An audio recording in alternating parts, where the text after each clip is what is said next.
Today is part 2 of the um, piece that I did yesterday, and this probably was written in 2011 or so. So if you haven't watched yesterday's post about the revolution of love, please do that. And then watch this one. You can go back and figure it out. I began constructing the walls within my heart as a very little girl. Each time I was hurt, that became one of the heavy stones. I suppose I built those walls so high that I could be protected from anyone who would take my life down, wipe me out, and steal my sight, my hopes, my dreams, and ultimately my life. I vowed long ago to stand on guard and be responsible to all that I believe. I have learned that when others so carelessly ripped my heart into two, that I was going to show everyone who ever thought that they knew me and laughed or pretended to care that I would never let them in again. The feelings that came from being betrayed and true intentions reveal all that is counterfeit. Even though somehow you kick yourself because you know you knew, you felt it. It's like the feeling was designed to test me, so I gave my all because this time I really believed I was ready. The feeling deeply, growing stronger, louder, screamed at me to look beyond all the fact-filled knowledge and begged me, pleading to stop right where I was. It stopped me dead in my tracks and whispered to me that no matter what it is I face, no matter how big the giant standing before me, I can do it. I can do all things through Jesus who gives me strength, Philippians 4:13. There have been countless moments of truth where I chose to listen even when none of it made sense. The alternative was to disobey, keep moving, and move outside of my divine protection that I found I couldn't live without. I thought that my life was my life, but even though I kept saying that I was so sick and tired of losing, was I tired enough to finally listen? Even though I had absolutely nothing to my name, didn't have a place of my own to live, and had no means of providing for myself or getting back onto my feet, I still had not come to the place where I was willing to lay myself on the altar and give my life and all of my darkness, with the hidden atrocities, to lay that down so that I could be completely naked in the Lord's light. Who was I kidding? He already knew everything that I have ever done, everything that I have ever hidden away, every fig leaf that I had ever constructed, and he still wanted me. But he wanted all of me, not just the parts and pieces I was willing to give. I didn't know how to do that, but I knew for all of my life the only thing I ever wanted was to be loved without being abandoned. Yet, the very thing I was desperate for was the very thing I kept doing to the Lord. I kept running when things got too hard. When I couldn't take the consequences of the choices I made, he stood by me even while I was trying to run away from him. I had no idea who he really was. I always had my ideas, but I wanted to know him for all that he is and not my ideas or the dogmatic images and concepts I had been taught for pretty much all of my life. My crisis-driven life led me to see myself, and until I saw myself, I never really saw God. It was in seeing myself that I knew I was never going to be able to fix anything that I had become, not to mention all the catastrophes that my life had produced. In seeing myself, I knew that I had spent my entire life alive, but I had never lived.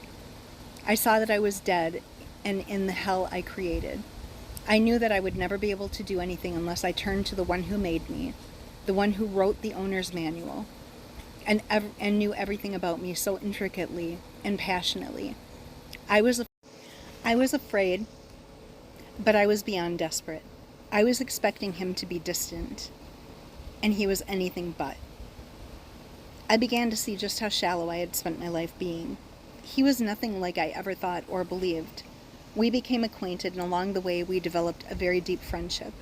I found that he was easier to reach than anyone else because I knew that he was always with me. All I had to do was talk to him, and I found that he was even closer than the breath I used to speak with him. The more I found myself turning to him, the more I began to share everything with him. The more he experienced with me, the more I physically felt his presence. He walked every step throughout my addictions and my journey and never judged me or tried to force me to stop doing anything. He didn't demand anything from me except my heart and my willingness to say yes, and seemed to be willing to pick up right where we left off, no matter what I had been doing or thinking when I fell off. I felt his thankfulness just to be with me, and that was something I never expected. The great, big, amazing, and almost unreachable, unfathomable God I had been taught about all my life became totally tangible, touchable, and my best friend. The more I included him in my life, the more aware I was that he has always been right here watching everything I do, listening intently to everything I think, and also desiring me in the most indescribable ways.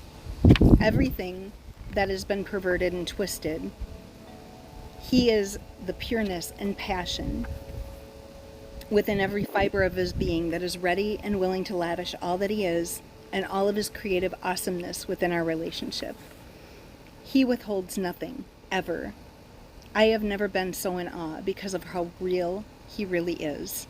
I began changing not because I knew how to change, but because the more every moment was spent immersed within who we are together, the more I didn't want to do the things anymore that would make him sad, disappoint him, or pull me away from him. At night when I go to sleep, I hold my hands together because I know that he's the one holding my hand and laying with me, holding me as I drift off to sleep. I cling to Isaiah 54:5, which tells me that my Creator is my husband. So therefore, I see myself as his wife. He is my everything, and it is this mind-blowing, life-giving love affair that has continuously led me into deeper and deeper levels within the heart I was so afraid to go into. I don't want anything to stand in between. I search myself within the light of his love, and I desire to be totally exposed before him. This has been a very scary thing because of all the guilt and shame that has been so attached to most of my life, and all the horrible and detestable things I've done.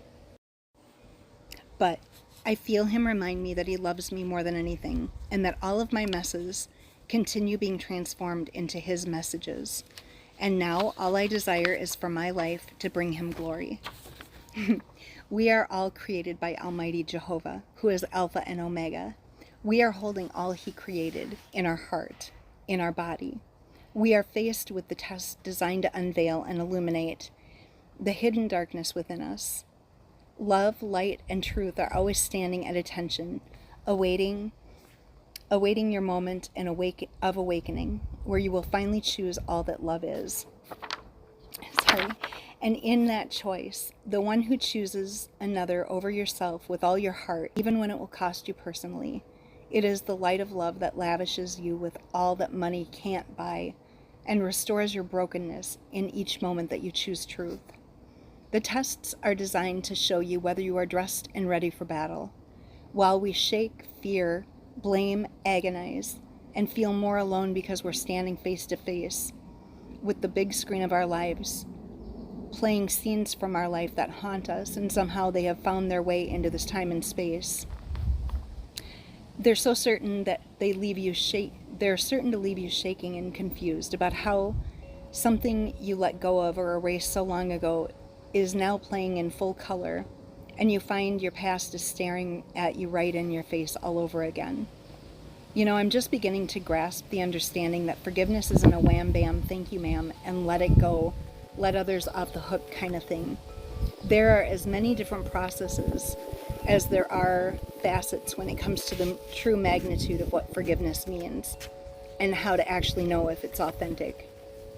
When I think about the picture of how it looks to give forgiveness, it's if forgiveness were an object, I imagine a great big giant diamond.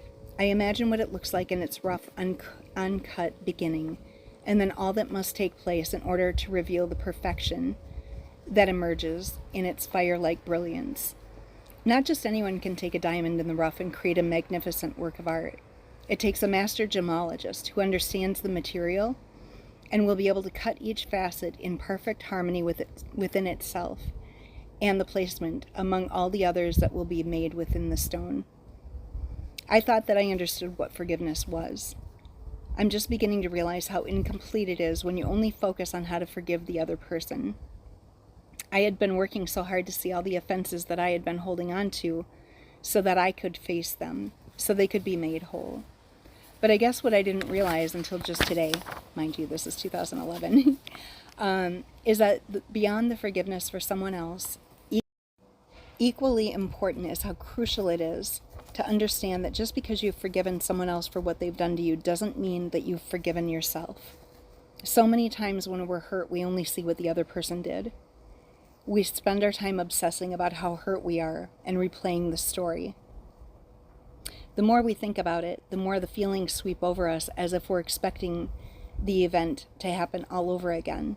Oh, as if we're experiencing the event all over again. The feelings rush in like a flood, stirring up our emotions, and the more emotional we become, the more we fixate on the story we tell ourselves about what happened. It doesn't take long at all for the negative loathing to become disgust and grow into an emotional cancer that manifests through the bitterness as it begins to take root deep within our hearts. We can try to ignore it, pretend that we are over it, go on in denial as if it's life as usual, or harp on and on to everyone we come in contact with until people start avoiding us, because that's all we talk about, and frankly, they're sick of hearing about it. But let's just say for a minute that we were actually able to forgive the other person who hurt us. Then what? Do we pick up where we left off as though nothing happened? Do we forget? Do we even know really what forgiveness looks like or what it feels like? And why is it that if we've forgiven the person for whatever happened, that there's still a low-level nagging sadness that I can't seem to shake? For that matter, not only can I not shake the feeling, but it's nearly impossible to reach that deep when I've never been to that region of my heart before. Beyond the process of forgiving someone else is the other side of the equation, where you're called to action to forgive yourself. You might say, what? But I wasn't the one who did anything wrong. And while that may be true, that you didn't physically do anything to deserve what someone else did to you, you were the one who allowed yourself to be captured and wounded. You were the one locked within the prison of your own heart, and you were the only one who held the key that would be able to open the door to let you go free. I've found myself struggling with such intense emotions surrounding all the choices I made throughout my life. And as I work to take responsibility for everything I've done, it's heart-wrenching to think about the impact within each of the people and my children's lives that have rippled out throughout our entire family. I finally have come to a place where I'm certain that I've been able to forgive the people in my life that I was so broken by, because compared to the things that I've done and the way that I've lived, there's nobody who could hurt or offend worse than I have. What I didn't know until this very moment was that for the entire process of forgiveness to be whole and complete, I would have to figure out how to forgive myself. So my journey into the uncharted terrain of forgiveness has been something that I've wanted more than anything, yet had no idea where to begin.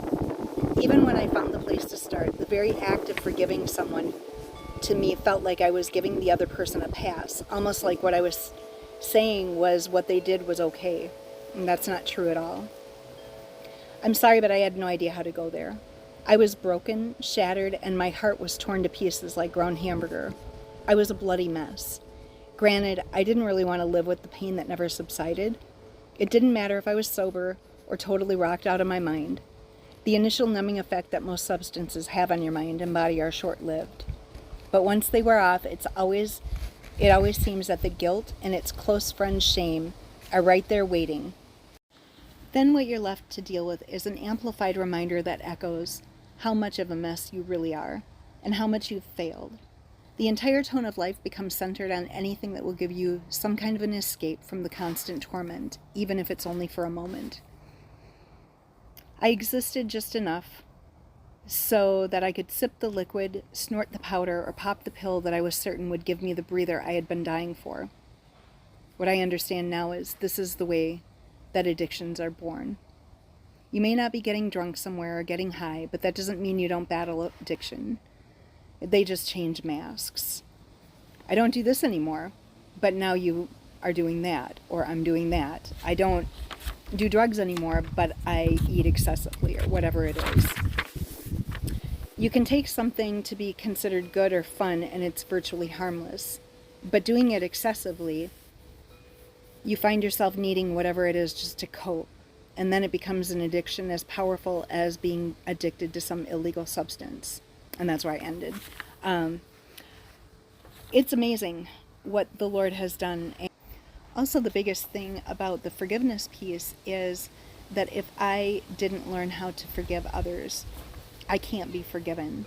And so I would encourage you today that if you're going through anything with forgiveness or unforgiveness, and my kitty is trying to get out, that you would just let the Lord guide you and lead you into, he doesn't ask you to figure it out. He asks you to ask him and just trust him that he knows what the pain is, and he knows what the injustice is, and he hates injustice even more than we do. And so I would just encourage you to just tell him, let him know, I have this animosity toward people, or I've been hurt and wounded, and watch what he will do for you. Let him come alongside of you and show you how to forgive, and then how to forgive yourself.